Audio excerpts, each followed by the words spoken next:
Rádio França Internacional, emissões em língua portuguesa, são 18 horas em Paris. Marco Martins. A marcar a atualidade desta terça-feira, 14 de junho, as comunidades vivem cada vez pior e Angola está a perder o combate de luta contra a fome. O sul de Angola continua a ser assolado pela seca e fome, numa reportagem de Lígia Anjos. 9% da população cabo-verdiana encontra-se em situação de crise alimentar, avança o ministro da Agricultura e Ambiente do arquipélago.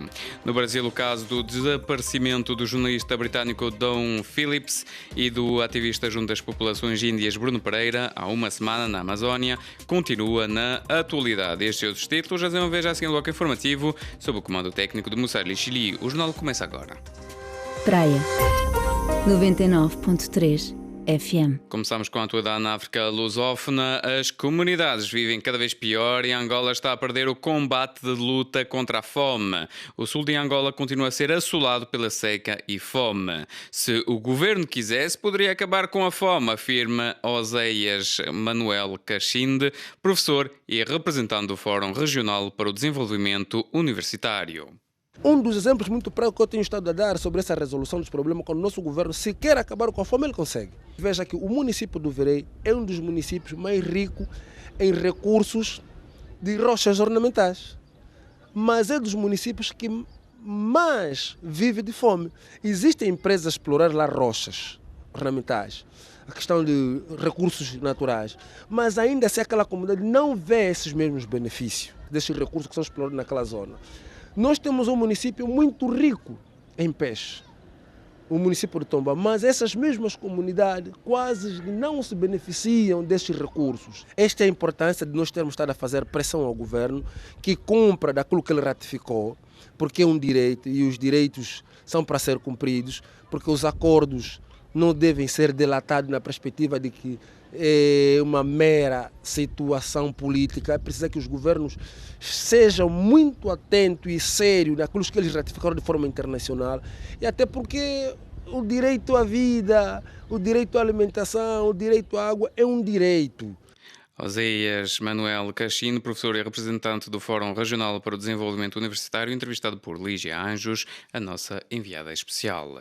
9% da população cabo-verdiana encontra-se em situação de crise alimentar, avança o ministro da Agricultura e Ambiente do arquipélago. O relato é do nosso correspondente, Aldeir Santos. Com base no quadro harmonizado, que é uma ferramenta que permite classificar a natureza e a severidade da insegurança alimentar aguda na sub-região africana, o ministro da Agricultura e Ambiente, Gilberto Silva, avançou que 9% da população cabo-verdiana passam dias sem se alimentar convenientemente. Este quadro harmonizado aponta hoje para cerca de 30 mil famílias cabo-verdianas na chamada fase 3 de crise alimentar. As pessoas podem passar vários dias a não suprir completamente as suas necessidades energéticas. Isto representa a volta de 9% da população cabo-verdiana. São análises feitas, e digo assim a boa verdade, com a mesma metodologia para todos estes países a nível da região e não só. Portanto, ela é uma medida. Em entrevista à Rádio Pública cabo-verdiana,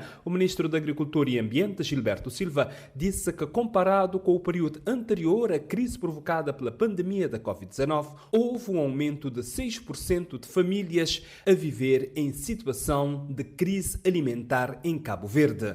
Para atenuar a situação, o governo vai abrir frentes de emprego público a partir de julho, no investimento de 231 mil contos, cerca de 2 milhões de euros. O programa deve arrancar no mês de julho e para os primeiros 3 meses, quer dizer até o final de setembro, 231 mil contos. São trabalhos públicos que não demandam grande qualificação. De Cabo Verde para RFI, Odair Santos. O contrato de concessão de gestão dos aeroportos de Cabo Verde ao grupo Vinci por 40 anos prevê a integração de até 382 dos atuais trabalhadores da empresa estatal Aeroportos e Segurança Aérea. O presidente da Guiné-Bissau, Umaru Sissoko Embalo, nomeou hoje novos ministros para ocupar as pastas da Energia, Recursos Naturais e Educação, depois de ter exonerado os anteriores responsáveis que falharam a tomada de posse na sexta-feira passada. Segundo uma nota informativa divulgada divulgada à imprensa. O chefe de Estado nomeou, sob proposta do primeiro-ministro Nuno Gomes Nabian, Augusto Poquena, ministro da Energia e Indústria, Dionísio Cabi, ministro dos Recursos Naturais, e Martina Muniz, ministra da Educação.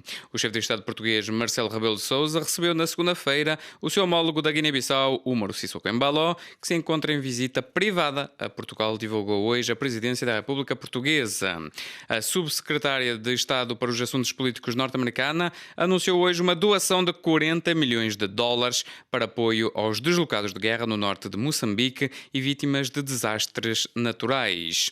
O Tribunal Judicial da Beira, em Moçambique, condenou hoje 2 agentes da polícia a 2 e 6 anos de prisão por ter espancado em 2020 um homem na província de Sofala, no centro do país, causando ferimentos que levariam à morte. A Ação Democrática Independente em São Tomé e Príncipe pediu hoje ao presidente são tomense que utilize a sua influência junto do governo e da Assembleia Nacional para que se faça o recenseamento eleitoral de mais de 7 mil jovens que atingiram idade eleitoral. O presidente são tomense, Carlos Villanova, marcou as eleições legislativas, autárquicas e regional do Príncipe para 25 de setembro. O exército da República Democrática do Congo acusou Ruanda de invasão após o grupo rebelde Movimento 23 de Março, M23, ter tomado na segunda-feira o controlo da localidade de Bunagana, perto da fronteira com o Uganda. São Tomé, 102.8 FM. Prosseguimos com a atualidade internacional. No Brasil, o caso do desaparecimento do jornalista britânico Dom Phillips e do ativista junto das populações índias Bruno Pereira, há uma semana, na Amazónia, continua na atualidade. Com notícias contraditórias sobre a suposta descoberta dos corpos, Renan Oliveira, defensor público, admite que, no passado, Bruno Pereira já tinha denunciado ameaças contra ele em torno de um plano de defesa do Vale de Javari para salvaguardar a floresta e as comunidades. Ouçamo-lo aqui em declarações em Brasília a Raquel Miura. As ameaças do Bruno, elas já tinham inclusive decisão judicial relatando toda essa situação de violência geral no Vale do Javari. E só que o que a gente percebe que há uma necessidade de uma intervenção estrutural do Estado. Inclusive, há um plano de proteção que foi elaborado em parceria também com Bruno Pereira, que está para ser homologado pela FUNAI.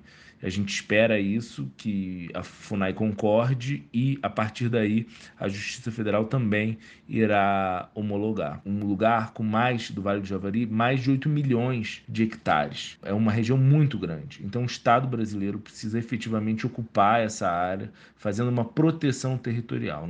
A gente tem dialogado com os povos indígenas da região e eles estão realmente muito apreensivos. Se o Bruno e o Dom foram assassinados, como é que fica a situação deles? No desporto, São Tomé e Príncipe perdeu por 10-0 com a Nigéria, em Marrocos, na segunda jornada da fase de grupos de apuramento para o CAN 2023 de futebol. Isto enquanto a Guiné-Bissau, em Conakry, empatou a 2 bolas com a Serra Leoa. Baciro Candé, selecionador dos Jurtos, denuncia nomeadamente as condições do empate dos Serra Leoneses e a agressão que teria sofrido o guarda-redes guineense. Foi um jogo atípico. A Guiné-Bissau tentou controlar, saímos a primeira parte 0-0. Na segunda parte entramos com outra determinação e marcamos logo muito cedo os 2 primeiro e segundo golo. Pronto, a partir daí estragou-se o jogo. Com uma expulsão, nomeadamente, do Sena Gomes? Exatamente, no meu entender, penso que aquilo não é penalti. Eu podia ser um cartão amarelo, porque era fora de área e, pelos vistos, que nem fez a falta. Mas pronto, o árbitro entendeu isso, foi abdicado um jogador, tive que mexer na equipe, exatamente por isso. Jogando com 10 contra 11 é muito difícil. A partir daí, a Serra Leoa tentou fazer o seu jogo direto, partiram um pontapé do campo a nosso favor, fizeram um golo limpinho. E a partir daí, o campo começou a inclinar mais, até que o golo de empate, realmente o nosso guarda-redes foi agredido, brutalmente, teve que ir parar ao hospital, desmaiou logo na altura. A partir daí ficámos com 9 contra 11, viemos com abdicar de um jogador de defesa central para ir à baliza. Baciro Candé, selecionador dos Jurtos, entrevistado por Miguel Martins. Para referir que na Europa, a França, detentora do título da Liga das Nações, perdeu por 1-0 frente à Croácia e já não poderá renovar o título na competição europeia.